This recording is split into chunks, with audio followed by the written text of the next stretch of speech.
Petrol కోసం పరుగులు తీస్తున్నారు చూస్తున్నాం మనం. పశ్చిమాసియాలో తలెత్తిన ఉద్రిక్తతల కారణంగా పెట్రోల్ కోసం ఎంతగా అందరూ భయపడిపోతున్నారు చూస్తున్నాం. అది కృత్రిమ కొరత. ఎందుకోసం డీజిల్ కోసం పెట్రోల్ కోసం ఇంతగా ఆరాటపడుతున్నారు? మరి మీరంతా ఒకసారి ఆగాలి. పెట్రోల్ కొరత పేరుతో మీకు కృత్రిమ సొరసలను మనం అందరం సృష్టిస్తున్నామని మనమే అర్థం చేసుకోవాలి. అసలు పెట్రోల్ కొరత ఉందని మనకి ఎవరు చెప్పారు? కేంద్రం ప్రకటించిందా? ఐఓసి కొరత ఉందని అసలు ఎప్పుడైనా చెప్పిందా? అవసరానికి మించి పెట్రోల్ కొట్టించి కృత్రిమ కొరత పెంచడం అసలు సబబేనా? నగరవాసులారా ఒక్కసారి మీరు ఆలోచించండి.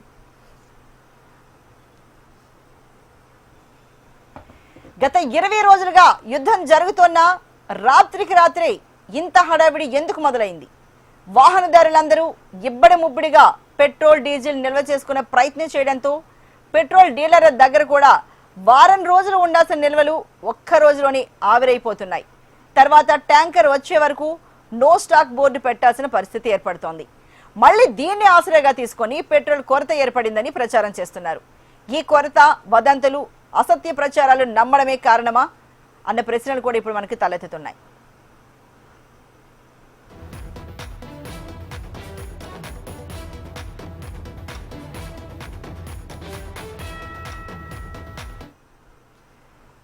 మరి ఇదే ఇష్యూకి సంబంధించి మరింత తాజా సమాచారాన్ని మా బిజినెస్ రిపోర్టర్ మురళీకృష్ణ అందిస్తారు. మురళీకృష్ణ, అసలు ఏంటి మనం నిన్నటి నుంచి చూస్తున్నాం, ఎక్కడ పెట్రోల్ బంక్స్ దగ్గర చూసినా చాలా అంటే నిన్నైతే చాలా పెద్ద వర్షం వడగల్లవాన, దాన్ని కూడా లెక్క చేయకుండా కిలోమీటర్ల మేర వాహనదారులు అందరూ బారులు తీరిన పరిస్థితి కనిపిస్తోంది. నిజంగానే పెట్రోల్ కొరత ఉందా? ఇలా పెట్రోల్ కొరత ఉంటుందేమోనన్న భయంతో అందరూ పరుగులు తీసి ఫుల్ ట్యాంకర్లు చేసేయడం వల్ల పెట్రోల్ కొరత ఏర్పడుతోందా? అసలు వాస్తవం ఏంటి మురళీకృష్ణ? అర్చన, ప్రధానంగా చూసుకుంటే ముందు పానిక్ సిచ్యువేషన్ ఎక్కువ కారణం అని చెప్పుకోవచ్చు. ఎందుకంటే ఈ వార్ ఎఫెక్ట్ ఎలాంటి మలుపు తీసుకుంటుందనే ఆందోళన ఒకటి, దీంతో పాటు ముడి చమురు సప్లై చైన్స్ దెబ్బతిన్నాయనే ప్రచారానికి ప్రజలు భయాందోళనలకు గురవుతున్నారు. మరోవైపు కేంద్ర రాష్ట్ర ప్రభుత్వాలు మాత్రం పెట్రోల్ సరఫరాల విషయంలో కానీ రిజర్వ్స్ విషయంలో కానీ ఎలాంటి ఆందోళన అవసరం లేదని చెప్తున్నారు. మన కేంద్ర పెట్రోలియం మంత్రి హర్దీప్ సింగ్ పూరి తాజా స్టేట్మెంట్ చూసుకుంటే ఎలాంటి ఆందోళన వద్దు, మన దగ్గర తగినంత నిల్వలు ఉన్నాయి అని చెప్తున్నారు.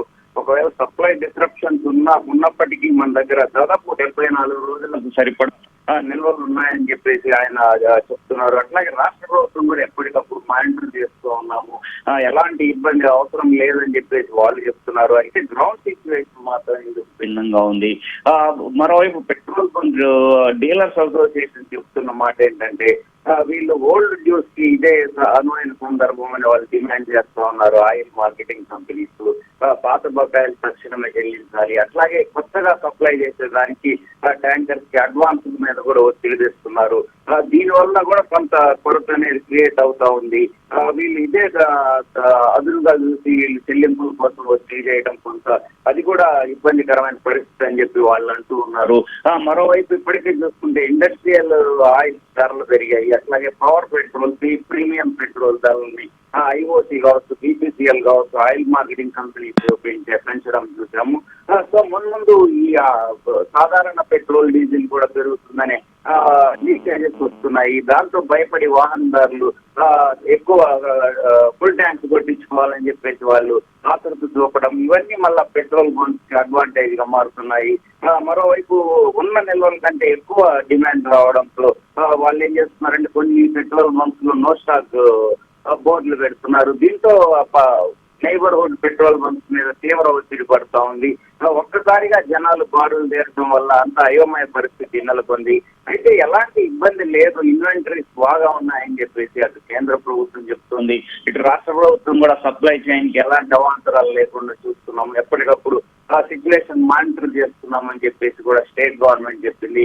వాహనదారులు కొంత సంయమనం పాటించాల్సిన అవసరం ఉంది, ఎందుకంటే అటు వారు కూడా కొంత తగ్గుముఖం పట్టిన పరిస్థితి ఉంది. అట్లాగే సప్లై చైన్ హార్మోజ్ జలసంధి కూడా బ్లాకేజ్ నుంచి బయటకు వచ్చే అవకాశాలు ఉన్నాయి. సో ఈ పరిస్థితులన్నింటిని బట్టి చూస్తే జనాలు ప్యానిక్ అవ్వాల్సిన అవసరం లేదు. వాహనదారులు కొంత సంయమనం పాటిస్తే అన్ని సర్దుకుంటాయని చెప్పేసి కూడా అటు ప్రభుత్వాలు చెప్తున్నాయి. మురళీకృష్ణ, మీరు చెప్పిందని బట్టి అసలు పెట్రోల్ కొరత అన్నది ఒక పుకారు మాత్రమే.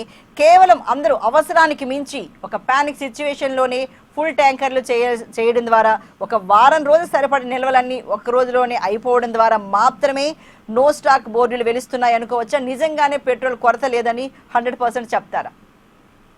అంటే ఇష్యూస్ అయితే ఉన్నాయి, సమస్య ఉంది, బట్ దాని చుట్టూ చాలా అంశాలు ఉన్నాయి కాబట్టి ఇంకా ఎక్కువ ఓవర్ ప్లానింగ్ అనేది అవసరం లేదు అనేది చెప్తున్నమాట. ఎందుకంటే తగినంత సరఫరాలు ఉన్నాయి, తగినన్ని నిల్వలు కూడా ఉన్నాయి. కాబట్టి ఇంకా మరోవైపు వారు చూసుకుంటే వార్ సిచ్యువేషన్ కూడా కొంచెం నెమ్మదించిన పరిస్థితి. వీటన్నిటిని బట్టి చూస్తే అంతగా భయపడాల్సిన అవసరం లేదు. నిల్వలు తగినంత ఉన్నాయి. అటు రిఫైనరీస్ నుంచి కావచ్చు, ఇటు సప్లై సరఫరా వ్యవస్థల నుంచి కూడా బాగానే వస్తూ ఉంది. అయితే భవిష్యత్తులో ఎలా ఉంటుందనే భయం ఒకటి వాళ్ళలో నెలకొంది. వాహనదారుల్లో కావచ్చు, అట్లాగే పెట్రోల్ డీలర్స్ లో కావచ్చు. దాని వల్ల కూడా కొంత అయోమయం గురవుతున్నారు. ధరలు పెరిగితే సిచ్యువేషన్ ఎలా ఉంటుందనే దాని మీద కూడా కొంత స్పెక్యులేషన్ టైప్ లో జరుగుతూ ఉంది. ఏదేమైనా ఎక్కువ భయాందోళనకు గురి కావాల్సిన అవసరం లేదు.